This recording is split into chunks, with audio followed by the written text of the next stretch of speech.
하나님 말씀은 오늘은 열왕기가 되겠습니다. 열왕기 첫 시간인데 오늘은 요절 삼아서 11장 11절을 보도록 하겠습니다. 열왕기상 11장 11절 제가 봉독하겠습니다. 여호와께서 솔로몬에게 말씀하시되 내게 이러한 일이 있었고 또 내가 내 언약과 내가 너에게 명령한 법도를 지키지 아니하였으니 내가 반드시 이 나라를 내게서 빼앗아 내 신하에게 주리라. 아멘. 이 말씀을 요절로 삼고요. 그러나 또 뒷얘기도 조금 더 들어봐야지요. 그래서 12절도 보겠습니다. 그러나 내 아버지 다윗을 위하여 내 세대에는 이 일을 행하지 아니하고 내 아들의 손에서 빼앗으려니와 오직 내가 이 나라를 다 빼앗지 아니하고 내 종 다윗과 내가 택한 예루살렘을 위하여 한 지파를 내 아들에게 주리라 하셨더라. 자, 일단 11절의 말씀은 한마디로 말하면 하나님께서 세워주신 이스라엘 나라를 나누시겠다는 겁니다. 그것도 너에게서 이 나라를 빼앗아 내 신하에게 주겠다 그랬습니다. 신하에게 주겠다. 그러니까 솔로몬의 신하 가운데 한 사람이 이스라엘 백성들을 훔쳐서 나라를 새로 세울 것이다. 이제 그런 뜻이겠죠. 그런 뜻인데, 다만 내 아버지 다윗을 위해서 내 세대에는 이 일을 행하지 아니하고 네 아들의 손에서 빼앗을 것이다. 그러니까 지금 당장이 아니라 네 아들 때에 가서 나라가 나뉘어질 것이다. 네 아들 때, 바로 르호보암 시대입니다. 솔로몬의 아들 르호보암 시대에 나라가 나뉘게 되어집니다. 그래서 북이스라엘에 여로보암이라는 다윗의 원래 솔로몬의 신복이었는데 그가 솔로몬을 배반을 하지요. 그래서 10지파를 이끌고 북이스라엘을 건설을 하게 되어집니다. 그러다 보니까 남쪽에는 한 지파 반밖에 안 남아요. 그러니까 한 지파는 유다고요. 또 반지파는 베냐민 반지파가 서편에도 있고 동편에도 있는데 서편에 있는 베냐민 반지파가 유다 지파를 따르게 되지요. 그래서 한 지파 반, 유다 지파 외에는 결국은 다 떠나간 셈이 돼버리죠. 참 안타까운 일인데 우리 하나님께서 나라를 그렇게 힘들게 정말 수백 년에 걸쳐서 고생 끝에 나라를 세웠는데 불과 아마 130년밖에 안 될 거예요. 그 어간에 나라가 3대 만에, 불과 이스라엘 나라가 세워진 지 3대 만에 무너지는 거죠. 무너진다기보다는 분열이 되죠. 분열. 1060년경, 주전 1060년경에 사울 왕이 이스라엘 나라를 건국하게 되지요. 제가 한번 잠깐 그려볼까요? 자, 일단 오늘 열왕기에 들어갑니다.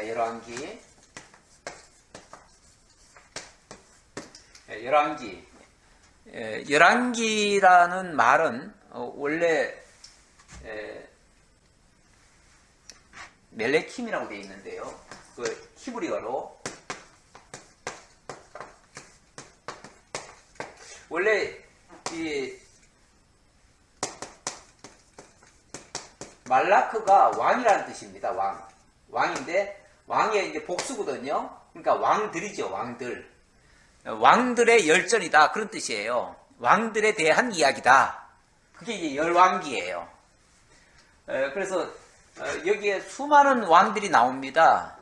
앞으로 남쪽에 왕이 있고 또 북쪽에 이제 왕이 나뉘어 가지고 남쪽으로 왔다가 북쪽으로 왔다가 왔다 갔다 하면서 왕들 이야기가 계속 나올 겁니다. 그래서 그 왕들 이야기가 쉽게 말하면은 이게 열왕기고, 이제 앞으로 열왕기가 끝나고 나면 역대기가 나오죠.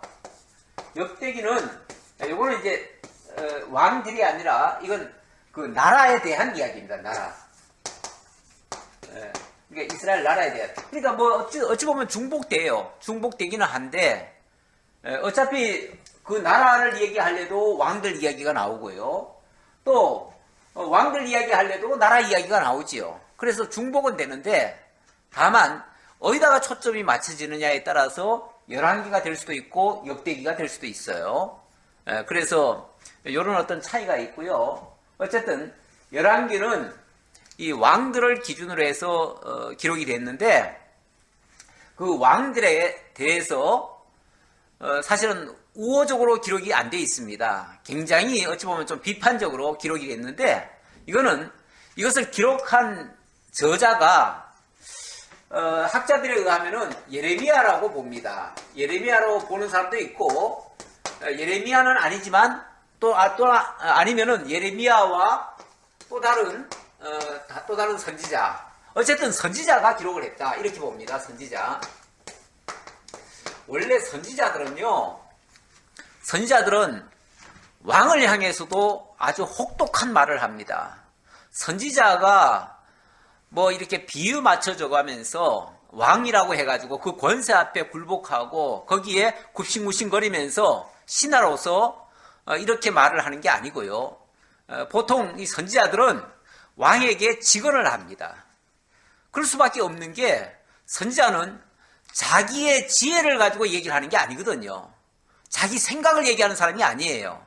선지자는 하나님의 보내서 하나님이 하라고 하는 말을 그대로 전달하는 사람이에요. 그러다 보니까 하나님이 왕들을 향해서 굉장히 엄중한 말을 하지요.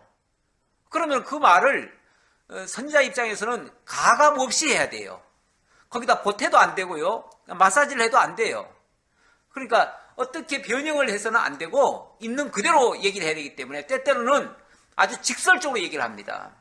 왕이 뭘 잘못하면 잘못한 걸 가지고 그대로 바로 대고 얘기를 합니다.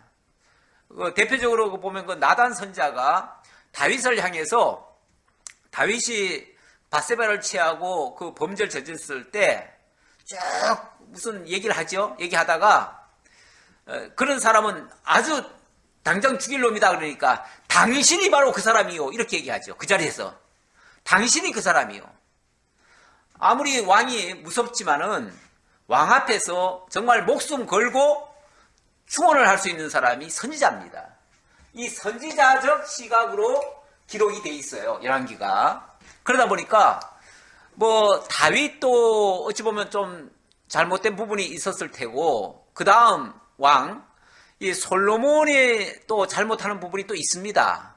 물론 솔로몬이 초기에는 참 잘했어요. 참 잘했는데 후기에 가서 많은 여인을 취하고 그러다가 그만 이 사람이 하나님을 한때는 떠납니다. 떠나기도 합니다. 그럴 때 하나님께서 지금 방금 제가 그 요절처럼 말씀드린 거 그거를 이 말씀을 하신 겁니다. 그러면서 11절 그 바로 직전부터 한번 또 읽어볼게요. 9절부터 볼게요. 솔로몬이 마음을 돌려 이스라엘의 하나님 여호와를 떠남으로 솔로몬이 떠났다 그랬는데 그 11장 그 1절부터가 솔로몬이 수많은 여인을 취하는 장면이 나오지요. 3절에 보면 이런 말이 나옵니다. 왕은 후궁이 700명이요 첩이 300명이라 그의 여인들이 왕의 마음을 돌아서게 하였더라. 그래서 솔로몬이 마음을 돌려 이스라엘의 하나님 여호와를 떠남으로 여호와께서 그에게 진노하시니라. 진노하시면서 하시는 말씀이 바로 오늘 요절의 말씀이에요. 여호와께서 솔로몬에게 말씀하시되 네게 이러한 일이 있었고 또 네가 내 언약과 내게 명령한 법도를 지키지 아니하였으니 내가 반드시 이 나라를 네게서 빼앗아 내 신하에게 주리라. 내 신하에게 주리라. 결국 나라를 나누겠다 그 얘기죠. 나누겠다. 그래서 이 열왕기의 요절은 이제 11장 11절이고요. 그 주제는 선민국가, 선민국가를 나누시는, 분국이라고 그러죠. 분국하시는 하나님, 이렇게 얘기할 수 있죠. 그냥 선민국가 분국, 제가 큰 제목으로는 그렇게 적어놨습니다. 선민국가 분국 열왕기 상하 이렇게 했습니다. 이렇게 적어놓고 왜 분국하게 됐는가, 그 분국의 배경부터 시작해서 분국의 과정, 그리고 분국의 결과 어떻게 됐는가, 이렇게 살펴보는데요. 자, 선민국가가 형성된 시점이 주전 1060년경입니다. 1060년경. 이때가 사울이 최초로 이스라엘의 왕이 되죠. 그래서 사울이 왕이 되고, 그 다음에 다윗으로 이어지고, 그 다음에 솔로몬으로 이어지고, 그리고 르호보암 이렇게 넘어가는데, 이 르호보암 때에 바로 북쪽이니까 위를 그려봅시다. 북쪽에 여로보암과 르호보암으로 이렇게 나라가 나뉘어집니다. 나뉘어지다가 이 여로보암에 의해서 세워진 북이스라엘, 여기를 이제 북이스라엘이라고 얘기를 하고요. 북이스라엘, 여기는 남유다 이렇게 얘기를 합니다. 자, 그렇게 되는데, 이렇게 가다가 아무래도 북쪽 이스라엘이 훨씬 더 하나님을 많이 더 떠나지요. 왜냐하면 여기는 제사장도 없지요. 하나님의 언약궤도 없지요. 뭐 모든 게 다 바뀌었어요. 그러다 보니까 여기는 하나님을 완전히 떠나고, 성소도 저 베델과 단에다가 새로 만들지요. 그러다 보니까 결국은 그렇게 섬기는 거는 우상 섬기는 거죠. 그래서 북이스라엘은 우상을 섬기다가 주전 722년에 아수르에 의해서 패망을 당합니다. 그리고 남쪽 유다는 586년에 바벨론에 의해서 또 패망을 당하죠. 그래서 분국의 결과는 북이스라엘이나 남유다나 다 망하는 거예요. 다 망하는 거예요. 망하는데, 다만 하나님께서 솔로몬에게 이 경고를 하시면서도 그러나 오직 내가 이 나라를 다 빼앗지 아니하고, 뭐 이렇게 표현하죠. 그리고 또 다윗을 위하여 이런 표현을 합니다. 다윗을 위하여 다 빼앗지 아니하고, 이렇게 해서 여로보암에게 나라가 뺏겨서 결국은 일찍 망하지요. 망하는데 1060년에 사울이 왕이 되고, 솔로몬이 930년에 나라가 분국이 되어집니다. 그래서 약 한 130년간 통일 왕국이 있었고요. 그리고 나서 930년부터 722년이니까 약 200년이죠. 약 200년간 북이스라엘이 유지가 됩니다. 그리고 남쪽 유다는 586년이니까 한 400년은 안 되고 한 340년 정도 되나요? 여기는 한 340년 정도, 이렇게 또 더 연장이 되어집니다. 연장이 되어지는데, 이렇게 해서 나라는 결국은 분국을 하고 멸망으로 치달아가는 이런 모습이죠. 나라가 점점 치달아가는데, 멸망으로 치달아가는데, 거기에 원인은 이 왕들의 부패입니다. 왕들의 부패. 그래서 계속해서 왕들의 그 부패상이 고발이 되어지죠. 그래서 열왕기 상하에는 그 왕들의 장점보다 어찌 보면 단점들이 더 많이 드러나요. 물론 하나님께서 붙들어 주시는 유다 왕국은 그나마 유다 왕국은 멸망을 하려다가도 하나님께서 다시 또 회복해주는 그런 과정이 있기 때문에 그럴 때마다 선한 왕들이 한둘씩 나와요. 그래서 남쪽 유다는 선한 왕들이 그래도 조금씩은 나오는데 북쪽 이스라엘은 완전히 여기는 하나님을 잊어버리고 하나님을 완전히 떠나버렸기 때문에 여기서는 선한 왕이 한 사람도 안 나옵니다. 그래서 일찍 망가지고 남쪽은 그나마 잘못돼 가다가도 좀 돌이키죠. 중간중간에 돌이켜요. 그래도 선한 왕들이 몇 번씩 나와가지고 그럴 때마다 소위 말해서 종교 개혁을 하지요. 하나님의 종교가 완전히 이방 종교처럼 변질돼 가다 보니까 멸망으로 가거든요. 그럴 때 선자를 통해서 아주 강력하게 지적을 하면 그때마다 돌이키는 왕들이 몇 사람이 있습니다. 그럴 때에 좀 회복이 되어지죠. 그래서 남쪽 유다는 그나마 하나님의 말씀이 유지가 돼요. 유지가 되기 때문에 나중에 가서는 나라는 망하지만 그러나 다윗에게 언약한 그 다윗 왕조는 끝이 나지 않습니다. 다시 말하면 나라는 무너지는데 그 다윗에게 언약한 것은 그대로 지켜진다 그 말이에요. 지켜져서 결국은 그 다윗 왕조를 중심으로 해서 이스라엘 나라가 정말 꺼져갈 듯 하면서 꺼져가지 아니하고 상한 갈 때 마저 꺾지 아니하시고 마침내 살려두어서 마침내 그 유다 자손 다윗의 자손을 통해서 우리 주 예수 그리스도가 오시고 영원한 나라로 탈바꿈이 되어지는 그런 결과가 만들어져 가지요.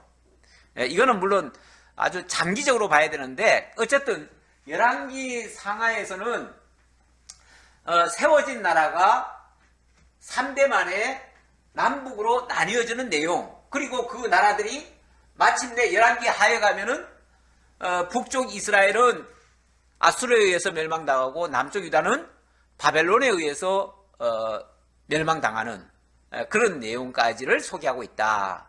그런 내용을 보시면 되겠습니다. 자, 그런 내용이라는 걸 먼저 말씀드리면서 자, 기록의 목적이라고 할까요? 기록의 목적.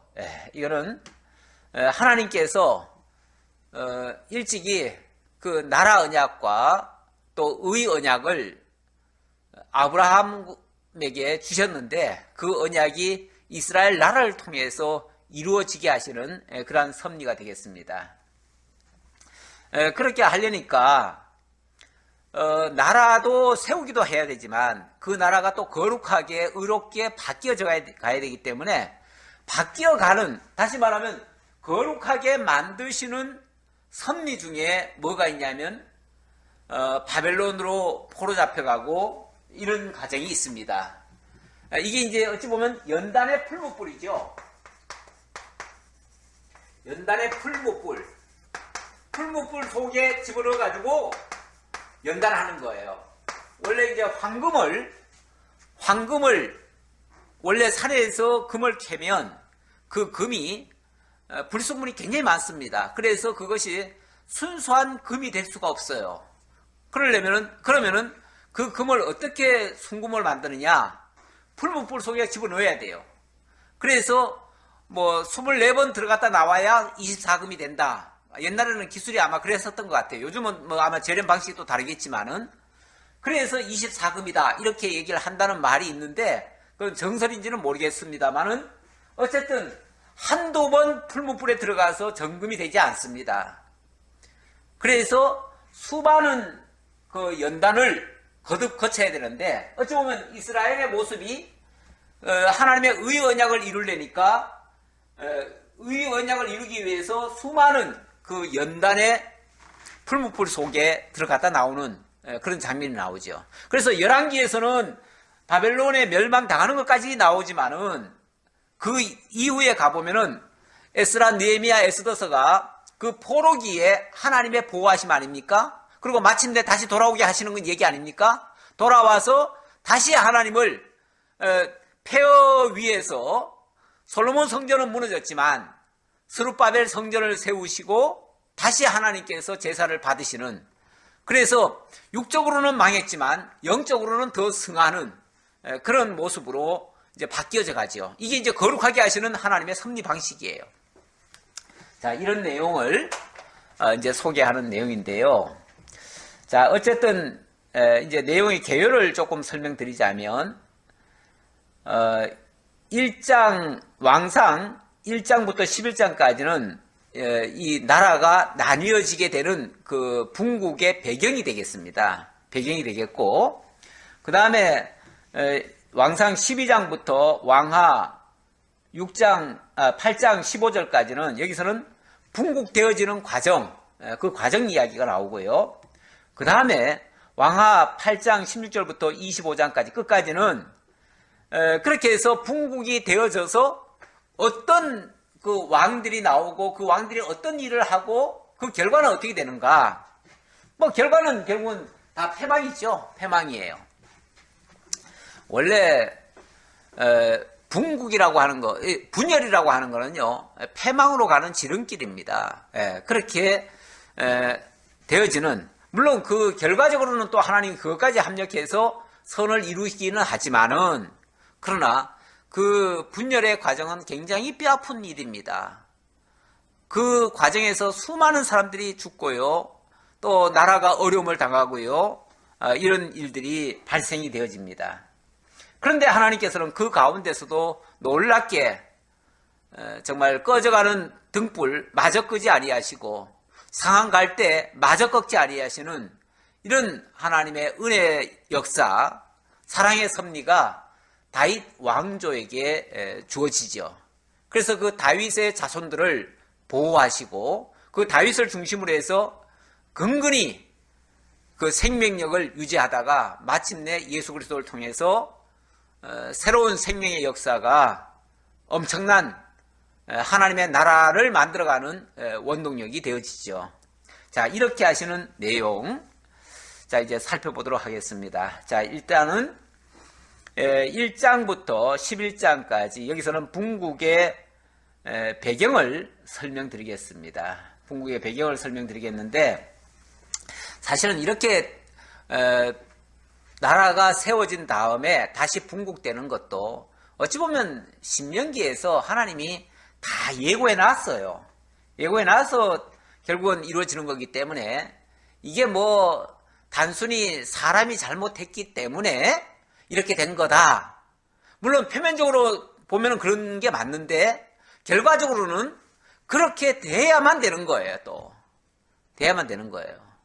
그러니까 큰 틀에서 보면 이거 역시 하나님의 뜻을 이루는 일들이다. 하나님의 언약을 이루시는 섭리다라고 이해할 수가 있겠습니다. 11장까지가 분국의 배경인데 그 가운데 1장부터 4장은 어쨌든 다윗 왕조에서 이제 솔로몬이 등장을 해서 솔로몬에게 왕위가 계승되는 장면이 소개됩니다. 솔로몬에게 왕위가 계승되는 거는 참 잘 되는 것 같아요. 잘한 것 같아요. 그런데 결과적으로 보면 이 솔로몬이 결국은 또 부패해가지고 멸망하게 되어지는데 나라가 나뉘어지게 되는데 어쨌든 그 과정 이야기를 좀 또 살펴봅시다. 살펴보면서 설명을 드리도록 하겠습니다. 자, 1장 1절로 2장 12절까지. 자, 우선 좀 적어놓고 봅시다. 조금. 네. 자, 분국, 자, 열왕기 서가 결국은 나라 분국인데요. 선민국가 분국.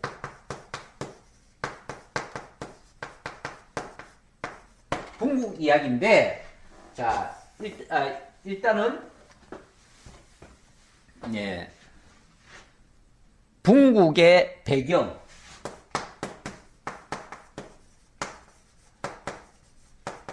배경이 1장부터 11장까지다 라는 말씀이고요. 자, 배경 가운데서 첫 번째 방가로가 솔로몬의 왕권 수립. 솔로몬 왕권. 예, 수립 이야기가 1장부터 4장까지. 나오는데, 어쨌든 솔로몬이 이제 왕위를 계승받게 되어집니다. 그 내용이 솔로몬 왕위 계승. 그 얘기가 1장부터 2장 12절까지 라는 얘기죠. 솔로몬이 어떻게 왕위를 이어받게 됐는가? 이거 굉장히 궁금해요. 왜 그러냐면 솔로몬이 원래 왕위를 이어받을 수 있는 그 순번인가? 사실은 그렇지 않거든요. 원래는 다윗의 그 아들이 많습니다. 다윗의 그 아내들도 여럿이었고요. 그 중에 맏아들이 누구냐면 암논이라는 사람이 있었습니다. 암논. 그런데 이 암논이 그 누구를 취했죠? 그 압살롬의 누이를 취했죠. 그 아주 그 정상적인 방법이 아닌 그 강제로 그렇게 했죠. 그래서 그 누이를 취하는 바람에 이 압살롬이 격분을 해가지고 이 암논을 기회를 봐가지고 결국 암논을 죽입니다. 그래서 암논이 죽었지요? 죽었어요. 죽었는데 그렇게 죽고 난 다음에 압살롬이 도망을 갔었죠? 자기 외갓집으로 도망을 갔다가 나중에 다윗이 용서하고 데려왔습니다. 데려왔는데 이 친구가 자숙을 하는 것이 아니고 그 아버지가 그 자기가 도망가고 이랬을 때에 소위 말해서 자기 편이 안 돼줬다고 앙심을 품습니다. 그러다가 어느 날 반란을 일으키죠. 그래가지고 자기 아버지를 왕궁에서 내어쫓고 자기가 왕이 돼버립니다. 왕을 선언합니다. 그리고 아버지를 죽이려고 하다가 결국은 자기가 죽지요. 그렇게 해서 압살롬도 죽었습니다. 압살롬 죽고 나면 또 누가 있냐면 뭐 줄줄이 아들이 있으니까요. 아직 아들이 많습니다. 이 솔로몬은요, 제 계산으로 해봤을 때 아들로서는 9번째고요. 뭐 딸까지 포함하면 뭐 딸 하나 있다고 치고 원래는 딸이 더 있을 거예요. 아마 더 있을 텐데 다 기록을 안 했고 어떤 사건이 있는 딸만 기록을 했기 때문에 그 딸 하나로 보는데 만약에 그 하나로 보면 10번째 아들입니다. 그러다 보니까 솔로몬이 왕이 되려면요 한참 멀었어요. 정상적으로는 왕이 될 사람이 아닙니다.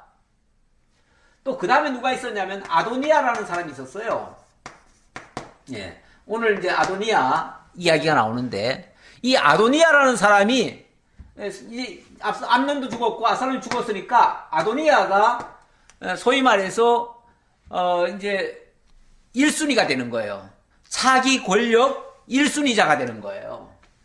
그래서 이제 왕위를 계승할 자는 아도니아고 이 아도니아가 쉽게 말하면 이제 왕태자가 되는 거죠. 이 뭐 황태자라고 해야겠죠. 황태자. 사실 뭐 다윗은 여기선 성경에서는 전부 다 왕이라고 표현되어 있지만 실제로는 황제죠. 황제. 예. 다윗이 스스로를 높이지 않았기 때문에 왕이라고 표현한 거지 실제로는 그 주변의 나라들을 다 다스렸기 때문에 일종의 제국이 된 거예요. 그런데 그렇게 황제 노릇을 안 했죠. 다윗이. 예. 그래서 그렇지 실제로는 황태자가 된 거예요. 아도니아가. 그런데 다윗의 지금 형편이 어떤 상황인가? 자, 1장 1절을 보겠습니다. 예, 열왕기상 1장 1절. 다윗 왕이 나이가 많아 늙으니 이불을 덮어도 따뜻하지 아니한지라. 그의 시종들이 왕께 아뢰되 우리 주 왕을 위하여 젊은 처녀 하나를 구하여 그로 왕을 받들어 모시게 하고 왕의 품에 누워 우리 주 왕으로 따뜻하시게 하리이다 하고. 자, 다윗 왕이 나이가 많아 늙었다. 나이가 많아 늙었다. 그러니까 이제 연세가 많이 드신 거예요. 많이 드시니까 연세가 많이 드시면 이 노화의 특징 중에 하나가 온몸에 장기들이 자꾸 고장이 납니다. 고장이 나다 보니까 제대로 원활하게 잘 돌질 않아요. 피가 쉽게 말하면은 뜨겁게 돌질 않아요. 전에 정주영 씨인가? 그랬을 거예요. 뭐 돈은 많고, 젊음을 회복하고 싶은데, 의욕은 앞서는데, 젊질 않으니까, 젊은 피 수혈을 했다고 그래요. 사실인지 아닌지는 모르겠어요. 뭐 그런 얘기를 들은 것 같아요.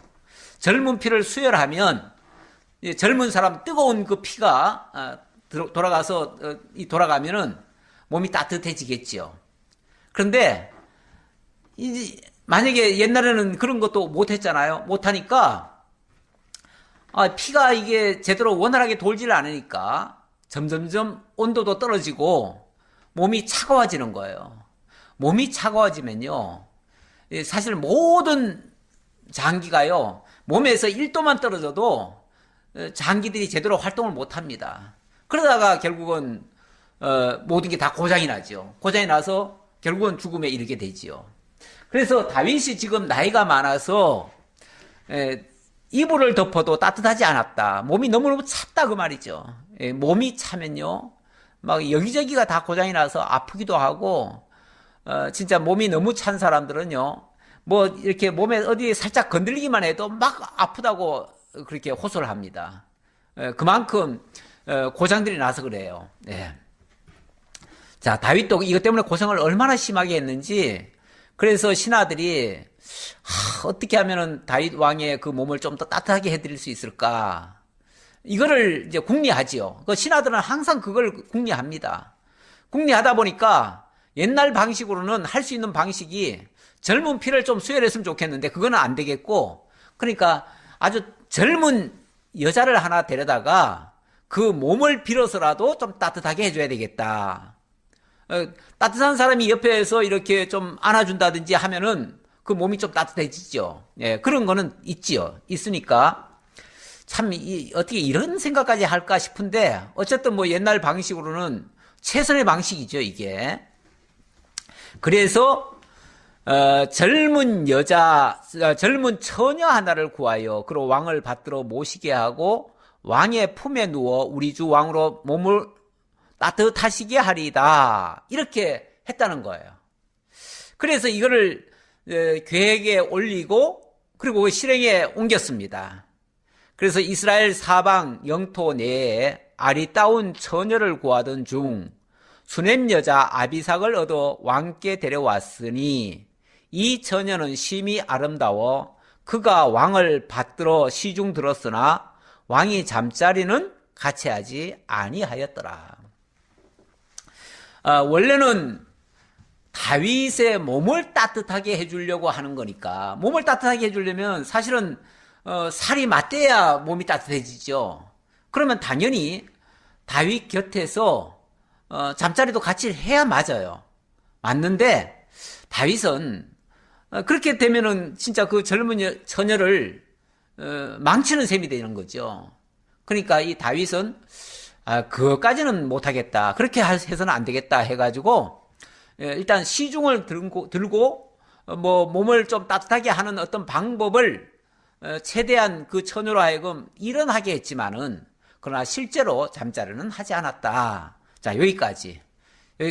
어쨌든 다윗은 뭐 이 생물학적으로 늙은 겁니다. 그리고 이거는 뭐 어떻게 할 방법이 없어요. 근데 사실 이 정도 되면 어찌 보면 왕으로서는 이제 역할을 그만해야 되겠죠. 어찌 보면 그만해야 되지 않겠어요? 왜냐하면은 지금 자기 몸 하나도 지금 건사를 못 하잖아요. 그렇게 되면 사실 국정을 돌보는 것도 힘듭니다. 이 정도 되면 원래 왕위도 원칙상으로는 내려줘야 됩니다. 후계자에게 왕위를 넘겨줘야 맞아요. 맞는데 그런데 동서고금을 막론하고 그 왕들이 자기가 살아있으면서 왕위를 계승하는 일이 거의 없습니다.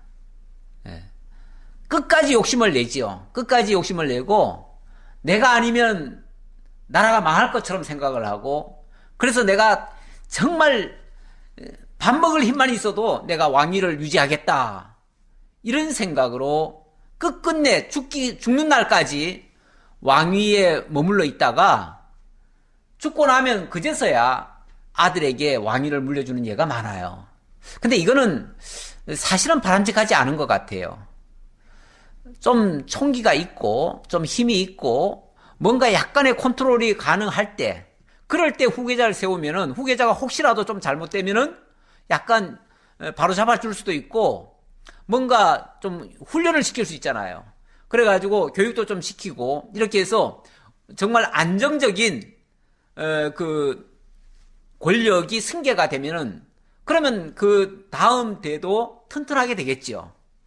그렇게 될 텐데 정말 속된 표현으로 벽에 뭐 칠할 때까지 왕노릇 하다가 죽고 난 다음에 그동안 왕위 그 계승 작업 하나도 안 하고 준비도 안 하고 물려줄 뭔가 가르쳐 주지도 않고 그리고 어느 날 갑자기 죽었다? 그러면 그 다음 왕이 어떻게 하겠어요? 그걸 제대로 승계를 받아가지고 하겠어요? 못할 테니까 그 다음에는 완전히 자기 멋대로 할 테고 그렇게 되면은 나라가 이상하게 변하지요. 그래서 왕이 바뀌면은 모든 게 다 바뀌어버립니다. 그래서 위험해요. 그래서 살아있을 때 철저하게 교육 좀 시키고 그리고 나서 자기가 총기가 있을 때 왕위를 물려주는 게 좋아요. 지금 같으면은 당연히 그렇게 하지요. 하는데 옛날에는 그런 게 잘 안 됐었어요. 그러니까 아버지가 이 정도 지경이 되니까 아들들이 왜 왕위를 안 물려주나? 왜 왕위를 안 물려주나? 특히 황태자 아도니아가 그 생각을 하는 거죠. 아도니아가 아버지는 이제 다 늙었고 이제는 왕위도 이제 제대로 못 다스릴 텐데 빨리 나한테 물려주지 왜 안 물려주나 하고 생각하는 거예요. 근데 원래 물려주는 사람은 급하지 않지만 마음이 물려받으려고 하는 쪽에서는요 굉장히 마음이 조급한 거예요. 하루라도 더 빨리 받았으면 하는데 저 노인네가 빨리 죽지도 않고 나한테 물려주지도 않고 이런 생각을 하는 거죠. 그러니까 결국은 어디까지 가냐면 이걸 만약에 못 참으면 반란까지도 가지요. 네, 그러다 보니까 무슨 일이 있었는가? 5절 그때에 학깃의 아들 아도니아가 스스로 높여서 이르기를 내가 왕이 되리라 하고 자기를 위하여 병거와 기병과 호위병 50명을 준비하니 그는 압살롬 다음에 태어난 자요 용모가 심히 준수한 자라. 그의 아버지가 네가 어찌하여 그리하였느냐 하는 말로 한 번도 그를 섭섭하게 한 일이 없었더라. 근데 이 아도니아에 대해서 그 인품에 대해서 조금 설명을 하는데요. 이 사람 결국은 이제 반란을 일으키는 겁니다. 자, 반란을 하는데 이 사람은 어떤 사람인가를 설명하는데 평소에 아버지 다윗이 이 사람에 대해서 너 왜 그렇게 했느냐? 그래서 한 번도 그 잘못한 걸 지적한 적이 없었대요. 쉽게 말하면 야단 한 번 안 쳤다는 거죠. 그가 물론 그가 무슨 일이든지 잘해서 야단 맞을 짓을 안 해서 야단을 안 맞을 수도 있고요. 아니면은 아버지가 너무 편애를 하면 나머지 그 아이가 하는 일은 전부 다 좋게만 봤을 수도 있어요. 그 자식을요 옳고 그름을 분별하도록 가르쳐주지 않고 무조건 그냥 다 믿어만 주고 무조건 다 인정하고 무조건 잘한다고만 하면요 그 자식이 지가 진짜 잘하는 줄 알아요. 그래서 자기는 잘못이 하나도 없는 줄 알아요. 그럼 자기 생각이 전부 다 옳은 줄 알아요. 그러니까 아버지가 생각을 어떻게 하든지 말든지 간에 나는 내 생각대로 한다. 그래봤자 아버지는 아무 소리도 안 하는데 이렇게 생각하는 거죠. 기고만장하는 거죠.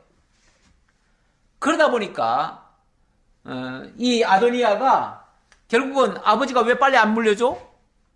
빨리 물려줘야 내가 왕이 될 거 아니야. 그러다가 빨리 안 물려주니까 그러면 내가 그냥 내 스스로 하겠어. 아버지가 지금 살아있는데도 자기가 왕이 되겠다 그러면서 스스로 그냥 왕을 선언해버리는 거예요. 왕이 되려고 스스로 자기를 높여버려요. 그래서 자기를 위해서 병거와 기병과 호위병까지 준비를 다 했대요. 다시 말하면 왕으로 등극할 준비를 다 했다 그 말이죠. 이제 만세만 부르면은, 그리고 어떤 기름 부을 자 제사장 불러가지고 제사장 보고 나 기름 부어 그러면은 그냥 왕 되는 거예요. 이건 뭐 어찌 보면 아버지 다윗이 너무 편애를 한 것 같아요. 아도니아를 제대로 교육은 안 시킨 것 같아요. 황태자라고 대접만 했지, 대접만 받았지 왕자 수업을 제대로 안 받은 거예요. 자, 그러니까 이제 아나무인식으로 행동하는 겁니다. 아도니아가 수레의 아들 요압과 제사장 아비아달과 모의하니 그들이 따르고 도우나 제사장 사독과 여호야다의 아들 분하야와 선자 나단과 시므이와 레위와 다윗의 용사들은 아도니아와 같이 하지 아니하였더라. 아무래도 이 아도니아가 이제 왕이 되려고 하는데 평소에 다윗 왕에게 충성을 하는 사람한테는 접근을 안 했겠죠. 접근을 안 했겠지만은 일부라도 다윗에게 약간 섭섭함이 있다든지 다윗과 뭔가 약간 거리감이 있는 사람들, 이런 사람들은 접촉을 한 것 같아요. 미리 접촉을 해가지고 내가 왕이 되려고 한다. 그래 너 도와줄 수 있겠느냐? 물어보는 거죠. 그래서 왕이 되셔야죠. 왕이 되신다면 저희가 적극적으로 밀어드리겠습니다. 이렇게 나오는 사람들과 작당을 한 거예요. 그 중에 누가 들어갔냐면 수레의 아들 요압 그리고 제사장 아비아달, 이 두 사람이 들어갔다고 하네요. 요압 그동안 정말 참 다윗에게 얼마나 충성을 많이 했습니까? 그런데 이 요압이 몇 번에 걸친 다윗과 충돌이 있었죠. 다윗의 말을 몇 번 안 들었어요. 안 듣고 그럴 때마다 사실은 다윗과 약간의 지금 불편한 관계가 있었죠. 그래서 오죽하면은 다윗이 한탄하듯이 그렇게 말을 했어요. 내가 저 수레의 아들들 때문에 정말 너무너무 고민스럽다. 말도 안 듣고 계속해서 지멋대로 하고 이래가지고 내가 정말 저 수레의 아들을 제어할 수가 없다. 그것 때문에 막 탄식을 하고 그랬어요. 그래서 한때는 정말 소위 말해서 요압이 군대 장관이었는데 그 군대 장관직을 잠시 동안 못하게도 했었어요. 그래서 그 동생을 오히려 그 군대 장관을 해가지고 지난번 세바 사건이 났을 때 그 세바를 잡아올 때 그 동생 보고 네가 요압의 군대에 이끌고 가서 네가 잡아와라 이렇게 얘기했었어요. 완전히 어찌 보면은 요압을 왕따시킨 거죠. 아니 그럴 수밖에 없는 게 자꾸만 뭔가 자꾸 시비를 거니까요. 다윗이 뭘 하려고 하면은 자꾸 이게 아닙니다 저게 아닙니다 하면서 자꾸만 반대를 놓으니까 다윗도 참다 못했지요. 그러니까 이 요압이 마음이 변한 거예요. 이제 왕이 나를 멀리하는구나. 나를 더 이상 안 쓰는구나. 그렇다면 빨리 저 늙은 노인네 저 왕 빨리 끌어내리고 아들 황태자로 왕을 세워야지. 빨리 세워야지. 이런 생각을 한 것 같아요. 그러니까 결국은 이 요압이 아도니아를 따른 겁니다. 아도니아 편이 돼버린 겁니다. 그리고 제사장 아비아달 이 친구도 있죠. 여기 원래 제사장이 두 제사장이 있습니다. 사독과 아비아달이 있습니다. 이제 위로 쭉 거슬러 올라가면은 이 사독은 비느하스 계열이에요. 그리고 여기는 쭉 올라가면 엘리 제사장 가문이에요. 엘리 제사장 가문. 근데 사실은 근데 한동안은 이 비느하스 계열이 원래 하나님께서 약속한 평화의 언약을 받은 그 제사장 계열인데 한동안 이들 계열에서는 제사장이 끊어졌었어요. 끊어지다시피 했어요. 뭐 끊어졌다는 게 실제 끊어졌다는 것보다도 성경상에는 별로 활동한 게 나오질 않아요. 그러다가 엘리 제사장 시절에 엘리가 워낙 정말 하나님의 뜻도 모르고 그렇게 행동하다가 엘리의 아들 홈리와 비느하스인가요? 비느하스 그 두 사람이 완전히 불량자라고 그랬습니다. 하나님 알지 못하는 자. 다시 말하면 엘리가 하나님 교육을 안 시킨 거예요. 안 시키니까 그 자식들이 제사장이 되긴 됐는데 완전히 제사장을 통해서 이용만 해먹었죠. 그러다가 그 아들이 이가봇인데 이가봇 때 하나님의 영광이 떠났다. 이가봇이라는 말 자체가 하나님의 영광이 떠났다는 말이에요. 그러면서 한날 한시에 엘리, 홈리, 비나스 다 한꺼번에 다 죽었어요. 그리고 대는 이었지만 그 자식들이 젊은 날에 다 죽으리라 하나님께서 그렇게 말씀하셨죠. 그래서 이 가문은 이제 끝날 거라고 하는 경고가 있었는데, 그런데 희한하게 다윗은 편애를 하지 않았습니다. 사독 제사장도 인정을 하고 아비아달도 인정을 했어요. 그래서 똑같이 대우를 해줬어요. 그런데도 불구하고 이 아비아달은 소위 말해서 자기가 다윗이 사독만 좋아하고 나는 덜 좋아한다 이렇게 느꼈던 것 같아요. 그걸 뭐라고 그래요? 뭐 자격지심이라고 하나요? 아니면은 뭐 자기 스스로가 자기가 피해의식, 소위 말해서 피해의식을 느낀 거예요.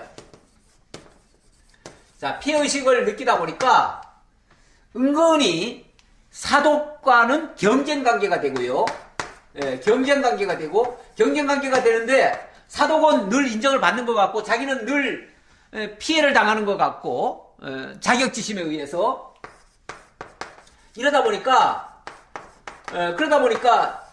은근히 다윗 왕과 거리감을 뒀는데 지금 아도니아가 왕이 되겠다고 하니까 야, 이번 기회에 내가 아도니아 편에 서면 다음 왕은 틀림없이 이제 아도니아가 왕 될 거니까 그러면 그 다음에는 내가 제사장으로 이제 제사장 그 권한을 더 확보할 수 있겠다라고 하는 그 얄팍한 생각을 한 것 같아요.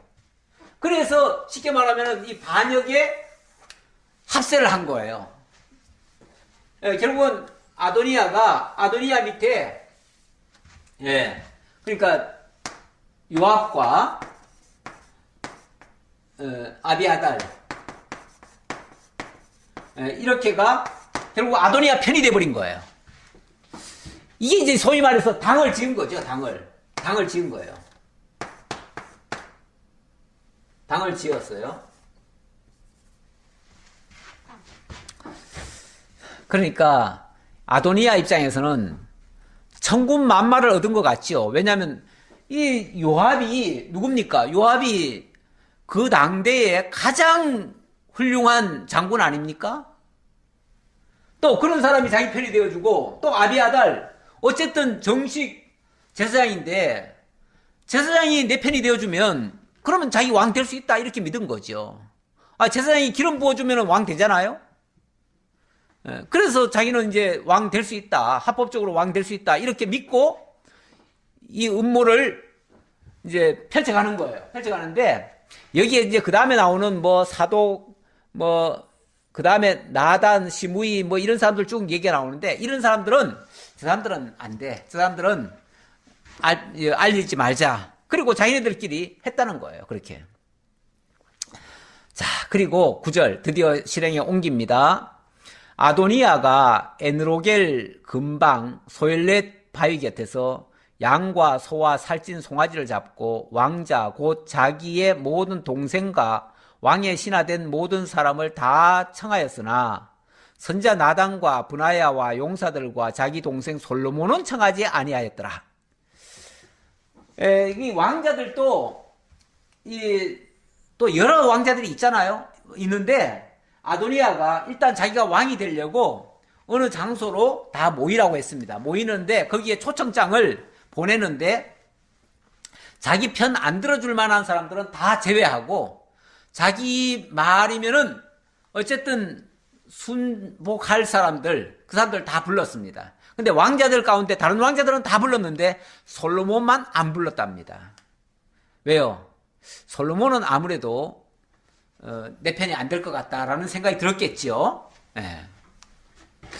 그렇기도 할 테고요. 어쩌면은 솔로몬이 일찍이 하나님께서 다윗을 통해서 솔로몬에게 왕위를 이을 것이라고 하는 그런 약속의 말씀을 한 적이 있어요. 한 적이 있어가지고 혹시 그거를 미리 알고 있었는지도 모르겠어요. 그러니까 솔로몬은 소위 말해서 자기의 정적이다 이렇게 생각하는 거죠. 그래서 솔로몬은 빼고 나머지 자기에게 협조할 만한 사람들은 다 불러가지고 드디어 이제 왕 기름 붓는 작업을 하는 겁니다. 자, 그랬더니 나단이 솔로몬의 어머니 밧세바에게 말하여 이르되 핫깃의 아들 아도니아가 왕이 되었음을 듣지 못하였나이까? 우리 주 다윗은 알지 못하시나이다. 예, 나단 선지자가 이 소식을 알았어요. 뭐 하나님께서 알려주셨을 수도 있고요. 자, 어쨌든 나단 선지자가 이 사실을 알았습니다. 알고 곧바로 다윗에게 쫓아간 게 아니고요. 일단은 솔로몬의 어머니 밧세바에게 쫓아갔습니다. 쫓아가서 지금 핫깃의 아들 아도니아가 지금 왕이 됐습니다. 왕선을 했습니다. 이 사실을 우리 주 다윗은 아직 까마득하게 모르고 있습니다. 이 사실을 곧바로 왕에게 가서 전달해줘도 되지만은 아마 그러면은 왕이 놀라가지고 까무라칠걸요. 안 그래도 지금 기도 많이 지금 죽어 계시는 분인데 지금 기력이 지금 많이 떨어져 있는 분인데 기력 떨어진 사람에게 갑자기 그런 충격적인 얘기하면요 그 자리에서 바로 죽을 수도 있어요. 그런 사람에게는 뭘 전하더라도 조심스럽게 전해야 됩니다. 좀 약간 우회적으로 전할 필요가 있습니다. 그리고 단계를 밟아서 전할 필요가 있습니다. 그래서 먼저 밧세바를 통해서 넌지시 알게 하고 그 다음에 사실을 이제 고하도록 이렇게 하면은 한 사람의 증언이 아니라 두 사람의 증언이 되는 거죠. 원래 이스라엘 이 성경의 법에는요, 율법에는 어떻게 되어 있냐면 한 사람의 증거는 받지 말라고 돼 있어요. 그래서 한 사람이 무슨 얘기를 해주면은 그거는 진실 여부가 확인될 때까지는 보류합니다.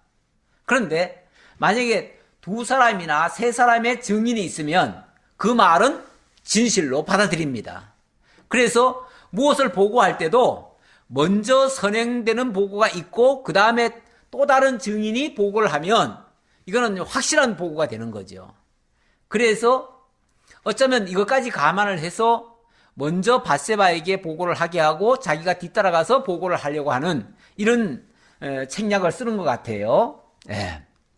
그러면서 12절 이제 내게 당신의 생명과 당신의 아들 솔로몬의 생명을 구할 계책을 말하도록 허락하소서.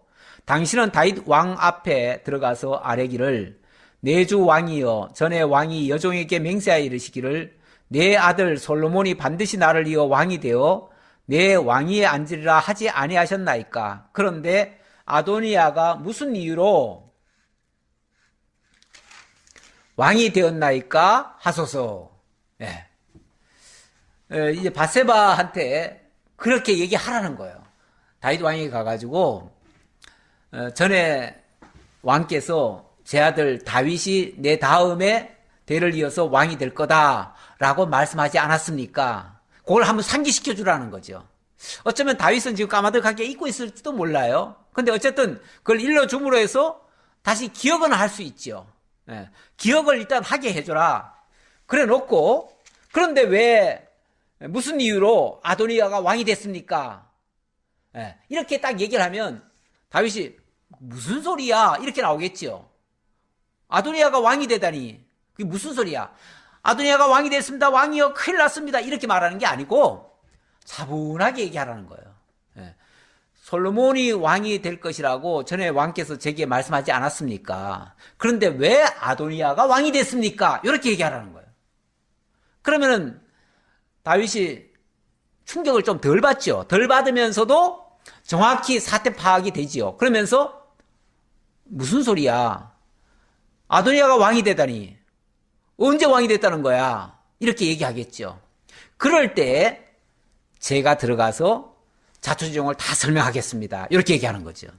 그러면서 당신이 거기서 왕과 말씀하실 때에 나도 뒤이어 들어가서 당신의 말씀을 확증하리이다. 확증하리이다. 예, 앞에서 말한 것이 진실임을 증명하겠나이다. 그 말이죠. 그래서 무엇을 설명을 하든지 남을 설득을 하든지 뭐 할 때는요. 증언을 할 때는요. 한 사람의 증언보다는 두세 사람의 증언이 있으면 참 좋습니다. 당연히 그렇게 해야 되고요. 그렇게 이게 효과적으로 무슨 일을 하더라도 효과적으로 일을 해야 될 거 아니겠어요?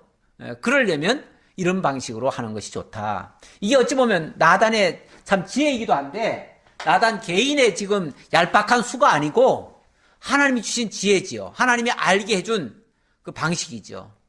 이런 식으로 다윗에게 정중하게 설명을 하고 사태 파악을 정확히 하게 하고 그리고 나서 그러면 그 다음에 또 이 나단이 어떤 또 대책을 주겠지요. 어떤 방책을 줄 거예요. 그렇게 되면 이 어려운 문제, 상당히 지금 어려운 문제가 됐습니다. 왜냐하면 한 나라에 지금 소위 말해서 쿠데타가 일어난 거 아닙니까? 이 쿠데타가 일어났는데 이 쿠데타 조금만 잘못하면 여차 잘못하면은 다윗도 사실 쫓겨날 수도 있고요. 왜냐하면 왕이 한 나라에 둘이 될 수는 없으니까요. 그러면 다윗이 노년에 정말 자기 몸 하나도 건사 못하는데 쫓겨날 판이고요. 또 후계자로 다윗이 점 찍어 두었던 솔로몬도 죽을 수 있습니다. 이 참 형제간에도요. 이 왕위 정탈절을 하는 거 보면요. 형제도 가만 안 둡니다. 아버지도 못 죽이고요. 자기가 왕이 되기 위해서는 권력을 차지하기 위해서는 모든 정적들을 다 죽입니다. 그럴 수밖에 없는 게 여차 조금만 잘못하면 자기가 죽으니까요. 자기가 안 죽기 위해서라도 그런 짓을 하게 됩니다. 그래서 여기에는요 굉장히 큰 지혜가 필요합니다. 어쩌면 이 나단 선지자가 하나님의 지혜를 가지고 다윗과 밧세바에게 아주 좋은 제안을 하고 이 일처리를 아주 지혜롭게 지금 일처리하는 모습입니다.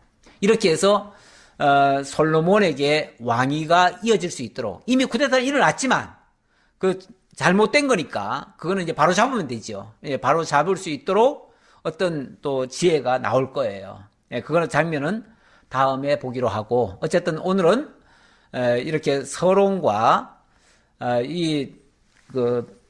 이탈하게 되는 배경 가운데서 어쨌든 솔로몬이 원래 법적으로 말하면은 아도니아가 황태자니까 솔로몬이 왕위가 될 수가 없는데 솔로몬이 왕이 되는 그런 장면, 이것도 정말 놀라운 역사입니다. 그래서 이런 역사가 펼쳐지는 것이 어떤 과정에 의해서 이루어지는가를 살펴보았습니다. 기도하겠습니다. 아버지 하나님 감사합니다. 하나님이 저희에게 주신 은혜 또 지혜, 오늘도 이 다윗과 솔로몬의 이 사건을 통해서 다시 한번 확인해 보았습니다. 이 아도니아가 자기의 야망으로 왕위를 얻으려고 했지만 하나님의 뜻이 그렇지 않기 때문에 결국 이 일은 실패할 수밖에 없습니다. 아버지 하나님, 우리가 하나님의 뜻을 알고 그 뜻에 순복하는 것과 하나님의 뜻을 알지 못한 채 내 야망을 이루려고 하는 것이 얼마나 다르고 또 얼마나 위험한가를 오늘 말씀을 통해서 또한 살펴봅니다.